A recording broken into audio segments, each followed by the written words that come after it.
무슨 얘기냐고 하면 침을 찌는데 이제 부항기 캡이 있잖아요. 이제 압을 딱 걸면 테두리 그 자욱이 있잖아요. 그럼 자욱 안에서 들 수 있으면 침을 여러 군데를 골고루 넓게 찔러서 달팽이처럼 이렇게 찔러서 안으로 이렇게 찔러 들어가서 넓게 찔르면은 이제 어혈이 덜 빠져나와도 좀 그런 경우가 덜한데 한 부분만 자꾸 찢다 보니까 굳은 살이 지면 오히려 더 어혈이 안 나올 수 있는 가능성도 있어요. 그래서 요것도 한번 참고해 보시고요. 근데 이제 요게 요 경우에 많은 경우도 있지만은 드물게는 쉽게 해서 침으로 찌르고 앞으로 당기니까 어혈이 농도가 묽은 건 침구멍으로 빠져나왔는데 이게 섬유질에서 딱 굳은 거기 뭉쳐 있거든요. 그럼 피가 못 돌죠. 피가 못 돌면 온도가 떨어져요. 그럼 온도가 떨어지면은 어때요? 영양 공급도 안 됐죠. 그래 온도가 떨어지면 거기에서 땀이 먼저 납니다. 우리 보면 내 인체 중에서 피의 유속이 가장 느려서 온도가 가장 차가운 데가 땀이 나면 거기서 먼저 나고 또 거기 개기름이 끼고 이래버리면 거기서 드물게는 이렇게 모근이 털이 이렇게 솜털이 까맣게 길어 나오는 사람도 있어요. 근데 이제 이런 경우라고 하더라도 지금 방금 일러준 대로 침을 찌를 때 최대한 또 캡은 큰 캡을 대시고 넓은 범위로 찌르고 그래도 안 나오면은 어혈이 딱딱하게 섬유질화로 돼서 이제 굳어서 안 나오는 경우다 이렇게 진단하시고 일주일 이렇게 사혈해 보면 일주일 동안 그 녹이는 처방을 잘 드시고 일주일 동안 그거를 뿌른 거 딱 빠지면 딱 멈춥니다. 딱 멈추게 돼 있어요. 또 일주일 동안 열심히 또 드시고 일주일 동안 녹은 거 딱 나오면 또 딱 멈춰버리고 그래서 이것이 솜이 빨아들일 때 50% 정도 빨아들일 때까지 빼주면 절대 이런 현상은 이제 남지 않는데 어혈이 섬유질화 돼 있고 사혈을 하다가 이렇게 중단된 경우 그 자리에서 주변에 있는 섬유질화된 어혈을 그 캡 주변에다 딱 모아놓고 멈춰버리면 이 자욱이 오래 갈 수도 있다는 거예요. 그런데 솜이 빨아들이는 피가 이제 50%라고 하지만 30%만 넘어도 이런 자욱은 남지 않거든요. 그래서 지금이라도 그 어혈이 나오면 자욱이 없어질 거냐? 분명히 없어집니다. 왜냐하면 우리 사람도 영원히 사는 사람이 없잖아요. 우리 인체 세포도 어때요? 정상이라면 약 45일에서 80일을 산다고 그러죠. 그럼 80일을 살면은 사람이 자식 놓듯이 건강한 자식 세포를 남겨놓고 부모 세포는 녹아 없어지고 또 그 자식 세포가 또 80일을 살면은 세포 분열을 통해서 건강한 자식 세포를 남겨놓고 부모는 녹아 없어지고 그러면 부모의 흔적은 없어지는 게 정상이라는 거예요. 그러면 세포가 분열하려고 하면 그 분열하는 데 필요한 영양분이 필요하잖아요. 그래서 그 영양분의 가지수가 1000가지든 2000가지든 혈액을 통해서 공급이 돼야 세포 분열이 일어나는데 주변에 있는 섬유질화된 어혈을 캡 주변에다가 꽉 몰아놓은 상태에서 사혈을 중단했기 때문에 피길이 열리지 않아서 수면세포가 누적돼서 그 자욱이 없어지지 않는다. 이렇게 진단해 줄 수가 있어요. 그리고 또 이제 가끔은 사혈 자리가 물집이 생기면서 막 염증까지 생기듯이 속에 보면 이렇게 막 닭살처럼 이렇게 뻘겋게 돌아오는 이런 사람들은 대부분 이제 빈혈이 있는 사람, 혈질이 강산성화되면은 세포가 녹여서 약해요. 그러면 수포도 잘 생기고 경우에 따라서는 염증도 생길 수가 있거든요. 근데 이런 경우 사혈하기 상당히 좀 힘들어요. 근데 이런 사람들은 빈혈이 있고 신장 기능이 떨어진 지가 오래된 사람한테 이런 경우가 나타나거든요. 근데 사실 이제 이런 경우, 이런 게 나타난다고 하면 이미 오마병을 종합병원처럼 여러 병을 이렇게 달고 살을 수가 있어요. 그래서 큰 틀에서 보면 과연 이런 증세까지도 궁극적으로 치료하려고 하면 우리 방법 아니고 치료 방법이 있을까 한번 생각해 보면 이제 이런 증세들은 신장 기능을 근본적으로 회복시키지 않으면 방법이 없거든요. 그래서 이제 8번을 솜이 빨아들이는 피가 50% 이상 나올 때까지 빼주고 환부를 빼준다고 하면 이런 경우는 절대 생기지 않습니다. 그래서 저도 지금 8번하고 이제 뒤쪽은 8번, 9번, 1번, 17번을 지금 사혈하고 있는 중이고 이제 앞에는 2번, 3번, 32번 이제 이렇게 사혈하고 있는데 벌써 지금 이제 한 달 조금 된 게 했는데 머리를 감아보면 느끼는 게 뭐냐면 머리 감을 때 이렇게 머리가 빠지잖아요. 빠지는 게 지금 예전에 비해서 한 70% 정도 이렇게 줄은 느낌이 들거든요. 그러면 빠지는 머리가 70% 줄었다고 하는 거는 수치 늘어나고 있다는 반증이기도 해요. 그래서 이렇게 우리 몸이 재생 복원이 되려고 하면 세포 분열이 일어나야 되고 세포 분열이 일어나기 위해서는 영양 공급이 이루어져야 되는데 그 영양분은 혈액을 통해서만 공급되고 말초 모세혈관이 막히면 필요한 적재적소에 영양분을 공급해 줄 수가 없겠죠. 그래서 이런 흔적 같은 건 사혈이 끝나면 절대 남지 않는다. 물집이 생겨서도 남지 않는다. 안녕하세요. 오늘은 제 모자가 바뀌었죠. 사실 산책하다 들어와서 모자를 바꿔 쓰고 들어오기가 안 편해서 그냥 이렇게 들어와서 앉았거든요. 지금 산에는 연산홍과 겹벗이 아주 만개했네요. 그래 그 꽃을 이렇게 쭉 보다 보니까 그런 생각이 언뜻 들어요. 저게 1년 동안 준비해서 기껏해야 한 열흘 반짝하고 죽는데 우리 인생하고 좀 비슷한 생각이 들잖아요. 우리 인생도 따지고 보면은 여러분들은 이제 육의 나이로만 자신을 들여다보니까 그렇지. 우리 이렇게 인간도 정확히 따지면 혼의 세상, 육의 세상, 혼의 세상, 육의 세상. 그래서 혼은 영혼. 이거는 영혼이 죽지 않거든요. 영생 구조거든요. 그래서 실제적으로 여러분의 영혼의 나이, 혼의 나이는 1000살도 될 수 있고 5000살, 1억살도 될 수가 있어요. 혼의 나이로 따지면. 근데 여러분들의 영혼의 나이가 1000살이다, 5000살이다. 그러면 우리 인간사 8, 90년 사는 게 어때요?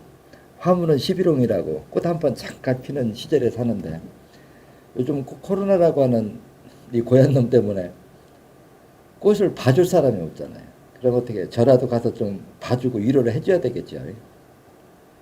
그래서 꽃은 이렇게 만발한데 봐줄 사람이 없으니까 꽃들이 얼마나 섭섭하겠어요. 우리 인생도 삶은 그래요.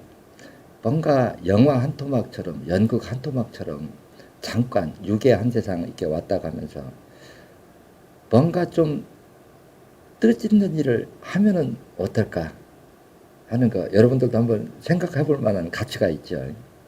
그래서 저런 꽃나무들이 1년 동안 열심히 노력해서 한 열흘 동안 반짝 있게 보여주는 거나 우리 인간도 이렇게 따져가 보면 혼의 나이로 보면 인간사 8, 90년은 하루 밤낮에 불과하거든요. 그래서 우리가 깨우침이라고 하는 걸 얻는 게 여러분들의 수행, 이 공부라고 하는 걸 깊이 있게 들어가 보면 수행의 그 묘미를 느낄 수도 있어요. 여러분들이 저를 보시면 어때요? 저를 가르쳤다고 하는 스승이 아무도 없잖아요. 근데 혼자 자연을 보면서 자연의 삶의 모든 이치를 이렇게 정리하다 보니까 인간의 우리 인체가 어떻게 만들어져서 생명이 어떻게 유지가 되는가, 자연의 생명체들이 어떠한 먹이사슬 연결고리로 이어졌는가, 우리가 질병이라고 오는 것은 어떠한 이치에서 질병이 오는가, 이거를 연결해서 쭉 파고 들어가 보니까 작은 말하자면 구슬로 말하면 작은 공식들이 만들어져요. 생리 공식들이. 이것들이 이제 구슬도 깨어야 보배라고 전체가 이렇게 탁 연결이 돼가지고 앞으로 돌려도 뒤로 돌려도 이게 연계가 돼야만이 그게 완성된 학문이거든요. 그래서 저의 강의를 자꾸 들어보면 사실 전체가 하나거든요. 근데 짧은 이 3, 40분 강의에서 그 전체를 설명할 수가 없어요. 그렇잖아요. 그래서 제가 이 공부를 남한테 설명하다 보면 늘 마음속으로 아타온 게 그 수많은 생리 공식의 그 논리들을 하나씩 한 부분씩 이렇게 끊어서 설명할 수밖에 없거든요. 그렇지만 여러분들이 보사의 균형 맞춘다는 거, 처방의 원리, 해독의 원리, 어혈이 안 나올 때는 그놈을 불리는 논리, 이런 것들을 강의 때마다 다 설명할 방법이 없잖아요. 일단 이제 오늘 강의 주제는 엉덩이 통증, 이게 주제네요. 그래 먼저 그 치료 내용부터 읽어드리고 여기에 대해서 이제 풀어드리는 시간을 가져볼게요. 안녕하세요. 심천사회요법을 이해하고 시작한 지 한 달 된 초보입니다. 친척들을 통해 소개받고 가족과 함께 하는 중입니다. 여쭙고 싶은 것은 앉을 때 바닥과 닿는 엉덩이 아랫부분에 통증이 있습니다. 이곳의 사열점은 어디로 잡아야 할까요? 하는 게 질문 내용이네요. 근데 이제 이 질문 이렇게 하나만 탁 이제 요것만 보면 이거 답변을 어떻게 해야 될까 하고 머릿속으로 이제 수많은 생각들이 돌아요. 이게 뭐냐면 이게 우리 몸에 통증이 오는 그 원리는 이미 정해져 있거든요. 그게 무슨 얘기냐고 하면 대부분 일반적인 통증은 제가 보사의 균형, 쉽게 해서 혈액 속에 이제 철분이 부족하면 처음에는 이제 혈액 속에 산소가 산소 부족이기 때문에 경사지게 못 올라간다. 귀에서 북치는 소리가 난다. 심장이 뭐 가슴이 두근두근 벌렁거린다. 그다음에 얼굴이 노랗고 창백해진다. 그다음에는 뼈 마디마다 근육통이 온다. 그다음에는 그래도 영양분과 철분 보충을 안 하면 그다음에는 산통이 온다. 이렇게 설명을 해요. 근데 요 속에 해답이 있어요.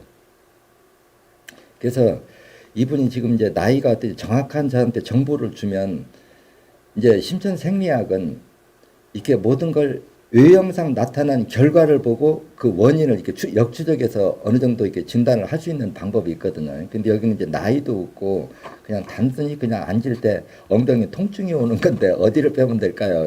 어떻게 보면 아주 이제 초보적인 질문이죠. 근데 이제 통증이라고 하는 게 근육통과 산통 두 가지로 분류하면 돼요. 이제 두통 같은 거는 우리가 뇌 속에 산소가 부족할 때 오는 게 두통이에요. 근데 산소는 혈액을 통해서만 공급되죠. 그래서 뇌 쪽으로 들어가는 입구를 열어주는 거는 9번 간질병혈이라고 설명을 했고, 뇌를 거쳐서 나가는 혈은 1번 두통혈이라고 그랬어요. 그럼 뇌 쪽으로 들어가고 나가는 쪽 양쪽을 열어주면 어떨까요? 혈관이 뚫린 만큼 피 유속이 빨라지고 혈액을 통해서 산소 공급이 되면 산소 공급이 되는 순간 두통은 사라져요. 그렇죠.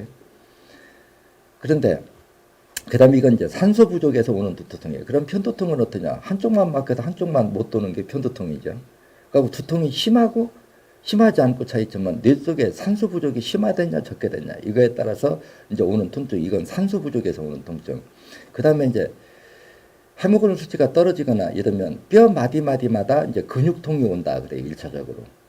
그다음에 근데 이때도 철분과 영양분 보충을 안 해주면은 그 다음에는 산통이 온다. 그럼 근육통하고 산통하고는 무슨 차이점이냐고 하면, 근육통은 가만히 있을 때는 통증이 안 오고 움직일 때 오는 통증. 이건 근육통이라고 보시면 돼요. 가만히 있어도 통증이 오는 건 산통이고, 그래 가만히 있어서 움직이지 않는데 통증이 오는 게 상당히 그게 무서운 질병이거든요. 그래서 우리가 헤모글로빈 수치로 얘기하면 헤모글로빈 수치가 8 밑으로 떨어지면 산통이 올 수가 있어요. 그러면 다시 되돌림이라고 하면 비용도 많이 들어가고 고생은 고생대로 하고 아주 힘들어지거든요. 근데 이제 근육통은 지금 이분은 이제 사회를 처음 이제 시작했기 때문에 뭐 헤모글로빈 수치가 떨어지고 뭐 이런 건 별로 없을 걸로 보는데, 이제 나이가 젊다면 신장과 간 기능이 좋으면 조혈 기능이 살아 있다고 봐야 되고, 그러면 근육통은 지금 이런 통증은 뭐냐고 하면은 이제 특별하게 기존 뭐 고혈압이나 당뇨 이런 병이 없이 그냥 앉을 때 통증이 온다. 이러면 사람이 이제 어떤 경우가 있냐고 하면은, 보통 이제 병원에 가서 우리 몸을 진단하면 꼭 시점 수치에 도달하지 않으면 현대학으로는 진단이 안 나와요. 그러니까 어떤 질병이든지 말기 증세가 돼야만이 진단이 가능하지, 병이 진행되는 과정에서는 현대학은 진단을 못 한다는 거예요. 그러면 이 말을 왜 서두에 이렇게 꺼내놓냐고 하면, 우리가 신장과 간은 피를 맑게 여과하는 기능을 하는데, 혈액이 맑을수록 피 속의 산소 함유량이 높아져요.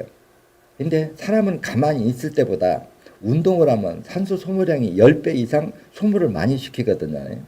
근데 그러면 우리가 병원에 가서 진단상으로는 신장에 아무 문제가 없어도 신장 기능이 조금 떨어져 있는 사람은 혈액이 조금 오염됐다, 요산 수치가 높다 이렇게 보시면 되고, 좀 요산 수치가 높은 사람은 혈액 속에 산소 포화도가 떨어진다, 이런 사람들은 만성 피로가 빨리 와요. 그러면 산소가 부족하면 그 산소 부족이 몸의 요산 수치를 갑자기 이렇게 높이는 기능을 해요. 요산 수치를 이렇게 높이는 기능을 하면은, 특히 이제 낮에보다 밤에는 근육의 움직임이 적잖아요. 낮에는 이렇게 움직이면은 피의 흐름에 유리한 이렇게 도움을 많이 되는데, 밤에는 이제 가만히 이렇게 자면은 피의 유속이 이렇게 느린 부분에는 산의 농도가 좀 높아지면 그 높아진 산의 산화작용이 혈액 속의 지방 단백질과 화학 반응을 일으키면 이게 응고가 돼버려요. 그러면 피가 못 돌겠죠. 그럼 피가 못 돌면 근육이 이완이 안 되죠. 경직된다 소리거든요. 근데 경직됐을 때 바닥에다 이렇게 예를 들어서 엉덩이를 앉으면 바닥이 생긴 대로 근육이 이렇게 축 늘어지면, 이렇게 탄력성이 유지가 있어가지고 수축 팽창이 잘 되면은 통증이 안 오는데, 근육이 딱 경직된 걸 누르면 그 근육 조직이 파괴되는 위치로 통증이 와요. 또 멀쩡하니 발바닥을 디디면 가만히 있을 때는 괜찮은데 발바닥을 이렇게 딱 디뎌보면은 통증이 오거든요.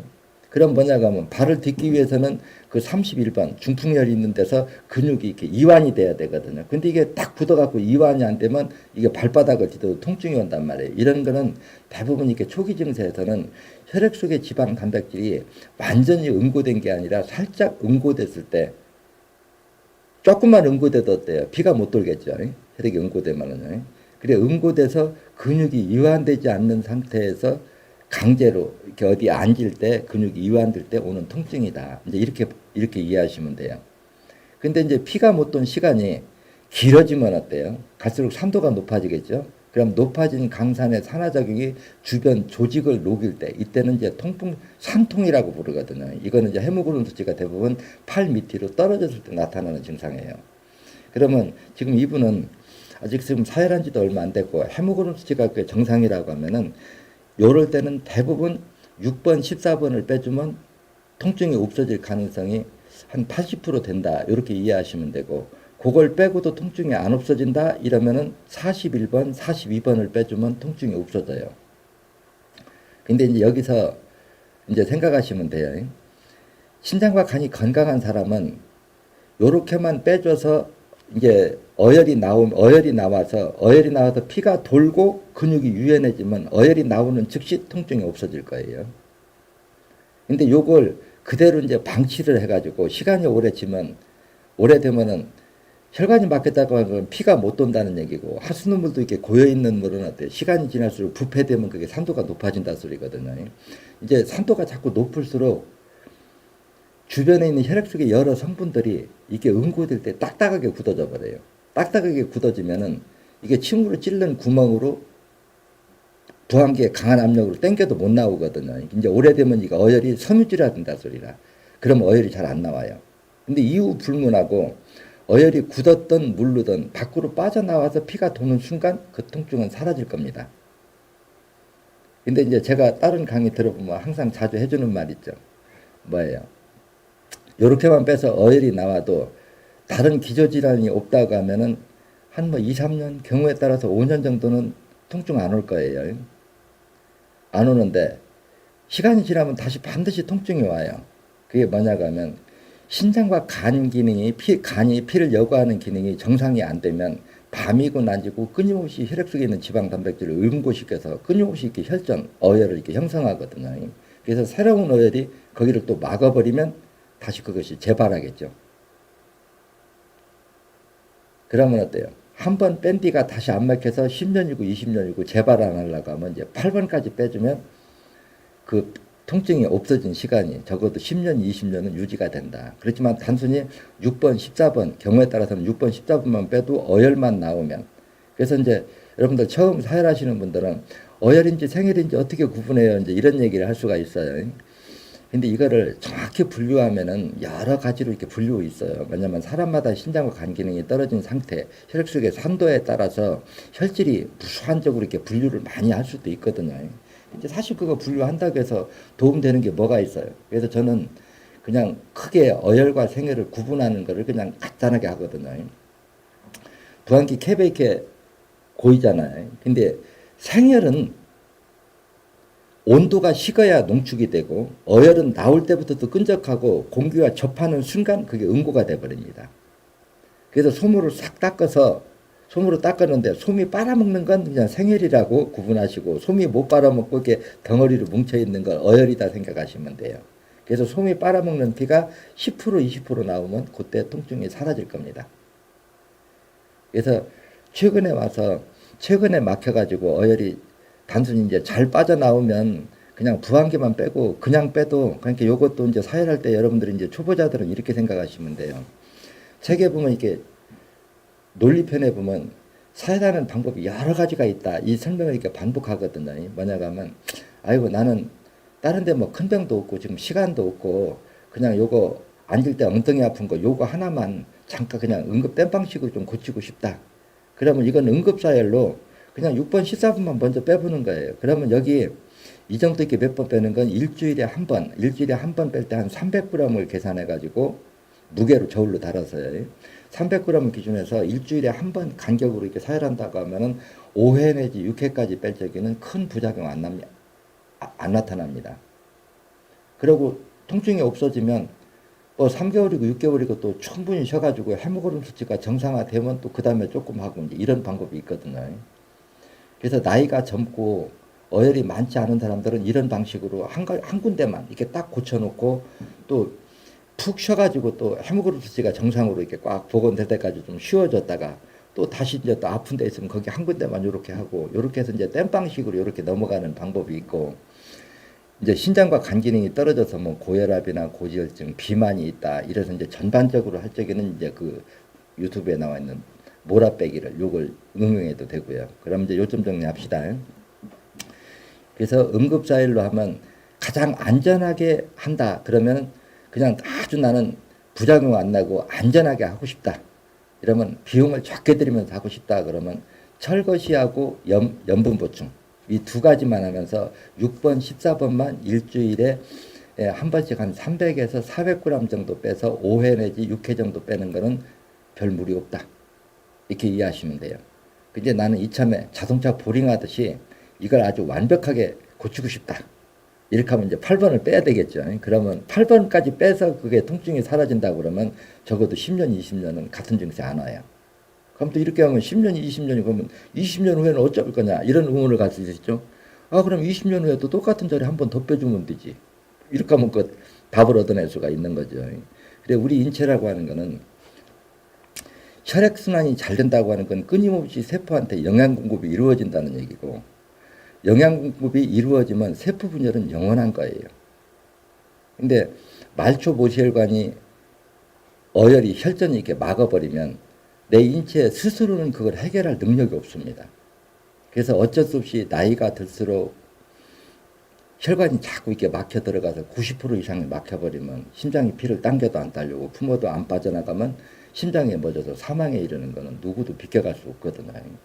이런 논리들도 이 말이면 그러면 다 죽을 수밖에 없냐 너무 억울하지 않냐 이렇게 생각할 수 있어요. 근데 이 말 속에 이 진단 시각 속에 해답이 있다는 거예요. 뭐냐 90% 이상이 막혀야 심장에 피를 당겨도 안 딸려오고 품어도 안 나가다 심장에 멎어서 사망에 이른다 그러면 90%가 되기 전에 자꾸 빼버리면 어떻게 될 거냐.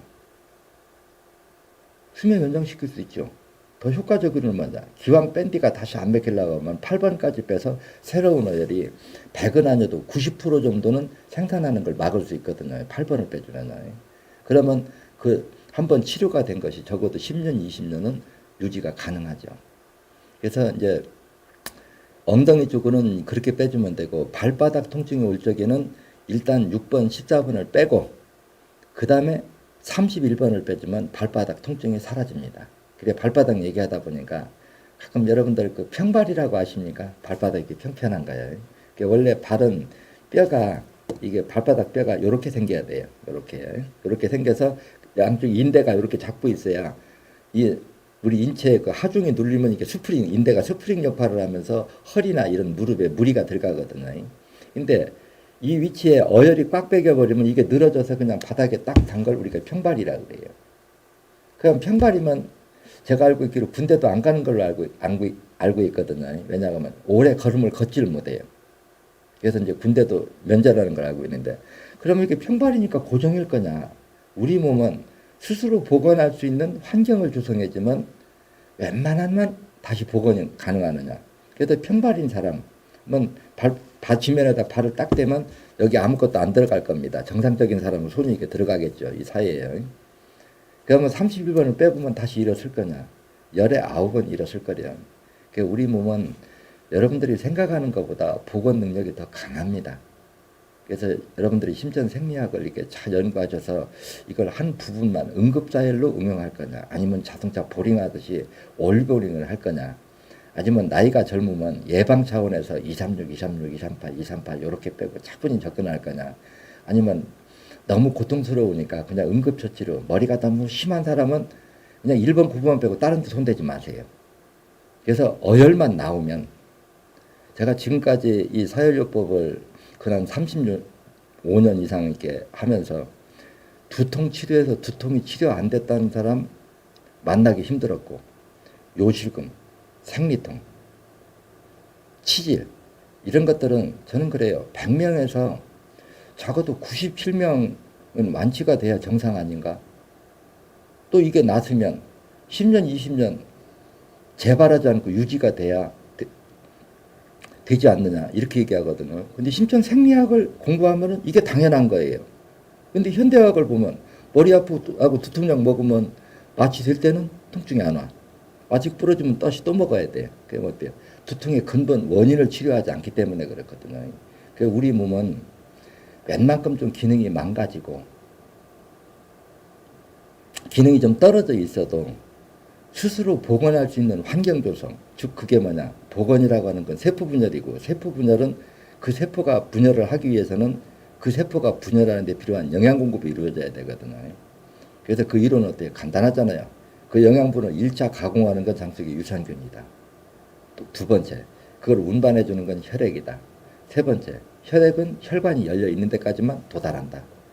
그래 어떠한 생명체도 우리 몸의 세포의 종류를 나누면 숲의 나무 종류만큼 다양하지만 세포라고 하는 건 살아있는 생명체를 얘기하는 거고 살아있는 생명체는 언제가 죽는다는 걸 의미하잖아요. 그래서 평균적으로 평균 수명을 보면 정상이라면 약 45일에서 80일을 산다. 그럼 80일을 살면은 세포 분열을 통해서 건강한 자식 세포는 남겨놓고 부모 세포는 녹아 없어지는 게 정상이란 말이에요. 근데 혈관이 막혀서 영양 공급과 산소 공급이 안 되면 1차는 수면 세포가 돼버려요. 그럼 이거는 영양분을 소화시키는 것도 아니고 수축 팽창을 해서 힘을 쓰는 것도 아니고 그냥 사람으로 말하면 잠자는 상태, 의식이 없는 상태가 돼버리거든요.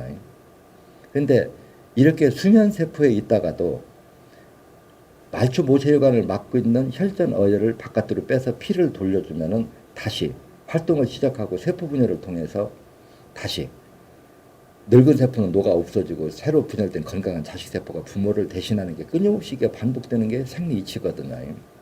근데 그동안에는 이런 것들을 자꾸 약 가지고 수술 가지고 치료하려고 하니까 치료 방법이 어려웠죠.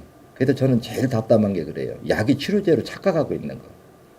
약은 절대 제 이론상에는 치료제가 될 수 없습니다. 그래서 그러잖아요. 재생복원의 의미가 뭐냐, 치료가 뭐냐. 치료라고 하는 거는 한 번 났으면 10년이고 20년이고 같은 병이 재발 않는 게 치료다. 맞죠? 약을 먹고 있을 동안만 정상을 유지하는 거 아무 의미가 없다는 거예요. 그러면 이렇게 한 번 치료가 되면 10년이고 20년이고 같은 병이 재발 안 하려고 하면은 내 몸에 순환의 패턴이 돌아가야 돼요. 세포가 80일을 살면 세포 분열을 통해서 건강한 자식 세포 남겨놓고 부모 세포는 녹아서 없어지고 이게 죽은 만큼 세포 분열을 통해서 복원되고 죽고 태어나고 이게 사이클이거든요. 이게 되려고 하면 영양 공급이 이루어져야 된다는 것은 상식이란 말이에요. 그렇죠? 근데 그 영양분의 가지수가 1000가지든 2000가지든 혈액을 통해서 공급된다. 누가 반론할 수가 있느냐? 그 영양분을 가공하는 게 장속의 유산균이다. 누가 반론할 수가 있느냐? 근데 말초 모세혈관이 막혀버리면 어떻게 영양 공급이 이루어지냐 이거죠. 그래서 병을 나눠서 생각하면 끝이 없고 난제예요. 그런데 지금 이분은 엉덩이에 통증이 온다. 그래서 제가 통증은 이제 근육통이라고 했죠. 어혈이 혈관을 막으니까 근육이 수축 팽창이 안 되는 거예요. 이완이 안 되고 딱딱하게 굳어버렸다는 거예요. 근데 어혈을 빼서 피가 도는 순간 유연해지면 통증이 사라져. 근데 이거는 단순히 근육통이지만 이런 질병만 치료가 될 거냐. 혈관이 70%가 막히면 영양 공급은 30%밖에 안 돼요. 그럼 화투소 세포는 30%인데 30%가 고정이냐? 고정이 아니라는 거죠. 영양 공급과 산소 공급, 혈액을 통해서 영양 공급과 산소 공급을 이루어지게 하면 그 30%가 세포 분열을 통해서 백으로 복원하는 기능은 인체의 모든 조직 기관이 다 가지고 있다는 거예요. 쉽게 얘기해서 왼손에 있는 세포는 세포 분열이 되고 오른손은 안 되고 위는 세포 분열이 일어나고 장은 안 되고 이런 게 있을까요? 되면 다 되고 안 되면 다 안 되는 거죠. 그렇죠? 그런데도 왜 현대의학은 이런 생각을 못했냐? 말초 모세혈관을 막고 있는 혈전을 녹여서 피를 잘 돌게 하는 효능의 처방을 내가 해봤냐 반문하는 거고. 두 번째, 신장과 간 기능이 떨어져서 산도가 높아지면 영양분이 녹아서 없어져 버려요. 그래도 세포 분열을 못 하잖아요. 그럼 그 썩은 피를 맑게 하는 걸 해봤냐? 또 아랫배가 냉하면 유산균은 없고 유해균이 산단 말이에요. 그러면 세포가 분열하는 데 필요한 영양분이 가공이 안 돼요. 그럼 아랫배 냉한 사람을 따뜻하게 하는 학문이 있느냐? 없지요. 그러니까 모든 병이 순환기계통은 다 난치병. 특히 뭐 유전병이다. 내가 유전병 하면 웃기네 그래 버렸잖아요. 이게 웃기네 하는 거 앞으로 저를 대상으로 한번 지켜보실래요? 제가 지금 사연한 지 이제 한 달 한 반 정도 됐을 거예요. 그러면 내 몸을 가지고도 내가 자신 있게 얘기한단 말이에요. 뭐냐, 할아버지 대머리, 아버지 대머리, 내 위에 형님도 대머리. 그럼 나도 대머리인 거 당연한 거죠. 지금 이 나이에 다 빠졌어요. 우리 가족들은 머리 다 대머리 됐거든요. 근데 지금이라도 사혈하면 머리가 다시 난다고 주장해요. 만약에 머리가 다시 안 나면 제가 망신살 뻗치겠죠. 근데 자신 있게 그냥 공개석상에서 나 지금 사혈하고 있어 하고 지난번에는 모자 벗어서 머리까지 보여주잖아요. 그래서 우리 몸은 머리가 됐든 근육이 됐든 신경선의 피복세포가 됐든 간이 됐든 그 세포가 스스로 세포 분열을 통해서 복원할 수 있는 환경 조성만 해주는 데까지만 해주면 돼요. 그래서 치료는 사람이 하는 게 아니고 영양 공급과 산소 공급을 해주면 세포 분열을 통해서 내 몸 스스로 치료하는 거지, 기술이나 자꾸 수술이나 약으로 치료하려고 하니까 이게 이런 것들이 완치 방법이 나오지 않았던 거예요. 그래서 내가 약 가지고 치료될 것 같으면 지구상에 안 써본 약이 있겠느냐, 늘 내가 반문하는 거 스스로 자문해보면 돼요. 현대의학이 질병을 예방하고 치료하는 게 정답이라면 돈 있고 의사 직원으로 둔 사람, 아플 사람 하나도 없고 죽을 사람 하나도 없어요. 이렇게 따져보면 뭔가 지금 우리 인체를 잘못 보는 시각을 바로잡아야 될 타이밍이 됐고, 지금 이게 코로나로 인해서 전 세계인들이 지금 엄청나게 고통, 경제적으로 정신적으로 많은 사람들이 피해를 입고 사망하고 이러는 것이 과연 이게 자연재해냐, 우리가 스스로 불러들인 재앙이냐 따지면 제 말은 단호합니다. 우리 스스로 재앙을 불러들인 거예요. 그래서 요 말은 제가 짧은 시간에 이제 5분 남았다고 얘기를 하니까요. 이건 이제 학자들한테 들으세요. 요 강의가 이게 짧은 내용으로 답변할 내용이라 내가 덧붙여주는 거거든요. 지금 백신을 맞으면 혈액이 응고돼도 혈전이 생기냐 안 생기냐 하는 걸 내가 지난번에 우유에다 넣어보면 안다 이렇게 얘기를 했죠. 그러면은 이걸 어차피 이게 자연요법이기 때문에 우리가 백신을 맞아야 된단 말이에요. 왜 맞아야 되느냐. 우리가 그동안에 항생제, 스테로이드, 호르몬제를 너무 먹어서 항체 예비군을 다 죽여버렸단 말이에요. 그렇기 때문에 이 항체라고 하는 게 고추밭에 진딧물이 있으면 무당벌레가 들어온 게 그게 바로 항체거든요. 근데 농약을 뿌려버리면 어때요? 무당벌레도 죽고 진딧물도 죽잖아요. 우리 몸에 세균이나 바이러스가 들어왔다고 해서 죽이는 약을 써버리면 그런 결과가 온다는 거라. 그래서 너무 이런 항생제 남용을 해버리니까 항체의 다양성을 잃었다는 거라. 그렇기 때문에 외부에서 이렇게 새로운 종류가 들어오면은 우리가 백신을 맞아야 되는데, 이 부작용을 결과만 딱 보면은 이걸 내가 백신을 연구하는 사람이 듣고 참고했으면 좋을 것 같아요. 제 강의 들어보면 이런 얘기를 자주 하죠. 똑같은 영양분을 먹고 우리 유산균은 세포가 분열하는 데 필요한 영양분을 가공하는 것을 우리가 유산균, 그리고 항체 예비군을 우리가 유익균이라고 한다 이렇게 설명하고, 식중독균은 똑같은 음식을 먹고도 강산을 배설하는 걸 식중독균이라고 한다 이렇게 설명을 한단 말이에요. 요 속에 해답이 있다는 거예요. 그래서 저는 그래요. 지금은 저는 현대의학을 엎질러진 물이라고 그러잖아요. 그동안에 자꾸 이렇게 세균이나 바이러스가 우리 몸에 들어오면 죽이는 쪽으로 접근을 했기 때문에 항체의 다양성을 잃어버렸단 말이에요. 그때가 동물에 비유할 때 동물에다 사료에다가 항생제를 상시 섞여버리니까 투끔은 전염병이 돌아도 그냥 끌어다 묻는데 앞으로 인간도 끌어다 묻을래 한 게 지금 현실화됐다고 그러잖아요. 그래서 이 항체의 다양성을 확보한다는 것은 여러분들이 꼭 명심하시고, 2번, 3번을 사혈해서 아랫배의 온도를 따뜻하게 해주면 유익균, 유산균은 세포가 분열하는 데 필요한 영양분을 가공하는 미생물을 우리가 유산균이라고 그러고, 항체 예비군을 우리가 유익균이라고 그런다. 식중독균은 똑같은 영양분을 먹고도 강산을 배설하는 거 식중독균이라고 한다. 그럼 아랫배의 온도를 따뜻하게 해주면 유산균과 유익균이 살 수 있는 환경이 되고, 아랫배가 냉하면 식중독균이 산다. 그래 이런 환경을 만들어주고, 항생제나 스테로이드 호르몬제를 제가 그러잖아요. 염증이 있고 저기 하면 어쩔 수 없이 먹어야 됩니다. 그러면 한 3일에서 5일 정도 먹고 될 수 있으면 그 먹는 거를 좀 줄여야 돼요. 그래야 항체의 다양성이 확보가 돼요.